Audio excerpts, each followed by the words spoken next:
For people that feel like they're wasting their time, they're not getting the results they want, what is one thing that they could be doing right now that would turn things around for them? I think one of the things is the way that we approach time. This is something that almost no one talks about anymore. So I feel like you may be behind. You may actually be behind your destiny right now. Like maybe you're not on pace. In fact, I think most people watching this, listening, will say, I am behind on achieving my destiny. I'm not exactly sure what it is, but I feel like it's slipping. I feel like I'm behind. So you better figure out time differently. And you can bend and manipulate time to your advantage. And so I, about 25 years ago, went, I'm not the most talented. I'm not the smartest, and I'm really not. I don't come from, a whole track record of success, right? I don't have the perfect upbringing. How in the world am I gonna win? I gotta do things other people aren't willing to do, and I gotta fix the way I look at time. The most stupid, antiquated, ridiculous concept on planet Earth today very well may be that a day is 24 hours. It's so stupid. It's the dumbest thing ever. 24-hour days were contrived when there were no cars. There was no electricity. If I wanted to get you a message, I had to write something down if I could, send it on a horseback, hope you get it. That's insane. Never mind the internet. So what used to take hours, days, weeks, months, years to do can be done now in a millisecond in the internet or on our smartphones. Yet we measure the time the same way that guy did? That's bananas. That is so stupid. And so my days now are from 6 a.m. to noon. That's a day. It's 6 hours. And in that day, some days you just chill. But in that day, I'm gonna get the amount of productivity, faith, working out, fitness, money, business, you name it, in that day. We've all had a morning where we go, I got more done this morning than I have in weeks. Well, why can't you do that every morning? So I measure time. I've compressed and condensed time. I've bent it. My day is 6 a.m. to noon, and I'm not crazy. You're crazy for thinking it takes 24 hours, just like some dude in a cave did 300 years ago. And it's unfair that people have taught you this. My second day starts at noon and goes till 6 p.m. That's day 2. But what the cool thing is, at the end of day 1, this clock goes off about noon every day, bro, and goes, what did I just get done? What didn't I do? What do I need to be accountable for? What do I need to double my efforts? Just like you do at the end of most days, right? And then the next day is 6 p.m. to midnight. And some of those are just fun days. Some days I chill, right? But some days they're really super productive. What I've done now is I have changed and manipulated time. I now get 21 days a week. Stack that up over a month, I'm gonna kick your butt. Stack it up over a year, you're toast. Stack it up over 5 years, my entire life is different than it would have been otherwise. And if you do this for about 90 of your traditional days that you think are, you will come back to me and go, that profoundly impacted my life. And here's the other thing that happens. The world responds to you differently when you value your time like that. What is precious is valuable. That's why a diamond or this watch is way more expensive than the piece of paper that's written down there, because it's more scarce. When your time, when you interact with the world, is slightly more scarce, they respond to you as if you're more valuable. So you get more accountability, more productivity, more fun, more joy, and the world flips its response to you. All of a sudden you become more valuable and precious to people when your time is different. And you'll get thousands more days in your life and live a much more blissful and happy life than the person who only gets 24 hours.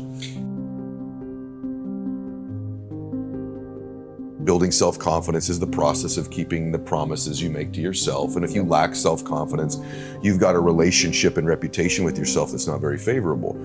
But in life, as you know, we don't get like our goal. We get probably 25% of our goals. But we ultimately always get our standards. Long-term, you will get your standards. So the question becomes, what's the standard need to be then? And that standard needs to be, you keep the promises you make to yourself and one more. So if you're gonna do 30 minutes on the treadmill every day, you don't do 30 minutes. You do the 30 minutes, you do one more. You're gonna make 10 contacts in a day. You don't make 10 contacts in a day. You do the 10 contacts and you make one more. Now what happens? So you start stacking up mathematically all of these one mores. You've just done more, so you're better, but you've changed the standard of your life. And you've built this superhuman type self-confidence that I not only do what I say I'm going to do, I do one more than I'm saying I'm going to do. And that's something almost nobody's willing to do. So I'm going to get things almost nobody's going to get. So that's one thing initially everybody can do. This is something that if we could train ourselves to do, our entire lives would change, which is that do the inconvenient or difficult thing in your day or in your life. Human nature is to avoid that. You call it being lazy, but it's just to avoid the inconvenient. Napoleon Hill says in Think and Grow Rich, which I love, he says, on the other type of temporary pain, you are introduced to your other self, and that other self produces another life. So what we have to change, I think, to some extent, is our relationship with pain. I'm willing to pursue pain. I'm willing to pursue discomfort and do the inconvenient thing, because on the other side of that, I have extended my capacity. I've literally changed who I am by getting on the other side of that. When you find a family or a person that's happy and successful, or either one, somewhere back in their lineage, they weren't. That family wasn't. And then the one shows up. The one. And that one changes that family forever. It changes the way they live, the way the world treats them, the way they think. They're the Neo. They're the one in their family. And in my family, I'm the one. I'm the one. I didn't like it. I didn't hope for it. I fought for it. And if you're listening to this or watching it, why don't you consider the fact that potentially maybe you're the one? And the fact that you don't think you are, or that you're not qualified to be the one, or don't have the background or the skills or the confidence, probably makes you the one, because that was me. So if you're listening to this or watching it, stop discounting yourself. Stop carrying these bags of your life of the things you're embarrassed or ashamed of, or that you think are insignificant, that don't amount to anything. Those are the things, you, precious you, that could change another precious human being's life in a moment where they need you the most. And if you don't believe you're qualified, if you don't believe you can do it, you're gonna miss those moments in your life. And your entire existence here wasn't what it was supposed to be. I was with Kobe the week before he passed away. I wonder if someone would have whispered, Kobe, when he got in the car that day, 6 more days. How would that week maybe have been different for him? What would he have said? Who would he have loved? Who would he have reached out to? What would have mattered to him? About the Saturday before, Kobe, 1 more day. See, it hits us when I say that. And there's a whisper happening that you can't hear. We forget, we're gonna die. Napoleon Hill says, begin with the end in mind. What if you did that with your life? What if you began with the end of your life in mind and worked it backwards? See, when we begin to distill down and we realize, yeah, there's a power to 1 more, because they're not promised how many we have.